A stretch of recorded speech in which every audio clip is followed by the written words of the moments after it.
বন্ধু, আমরা মেয়েরা বিশেষ করে বিয়ের পর সংসারে টাইম দিতে দিতে সকলের সময় দিতে দিতে সকলকে সময় দিতে দিতে কখন জানি মধ্যবয়সী হয়ে উঠি। আমরা বুঝতেই পারি না কিভাবে সময়টা চলে গেল। ছেলেও ধীরে ধীরে বড় হচ্ছে, ছেলে মেয়ে যেই হোক ধীরে ধীরে বড় হচ্ছে, আমরাও বয়সের দিকে চলে যাচ্ছি।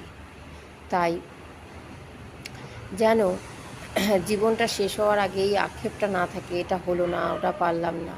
তাই সময় থাকতে থাকতে কাজ করতে করতে, জীবন তো চলবেই, কাজ থাকবেই, তাই সময় থাকতে থাকতে কাজ করতে করতে নিজের জন্য একটু সময় দেবেন, নিজের জন্য একটু হলেও ভাববেন। তা না হলে কখন সময় পেরিয়ে যাবে আর আমাদের যে ইচ্ছা শক্তিগুলো বা ইচ্ছাগুলো সেগুলোও পেরিয়ে যাবে।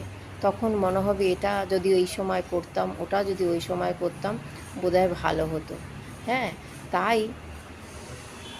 যেগুলো রুচিশীল, যেগুলো করার উচিত বলে মনে হয় সেই কাজগুলো বা ইচ্ছেগুলো আমাদের করা উচিত। সকলকে সময় দিতে দিতে আমাদের নিজেদেরকেও সময় দিতে হবে, না হলে না সেই আক্ষেপটা আর বোধহয় পূরণ হবে না। কারণ জীবন তো একটাই, তাই না বন্ধু, বলুন?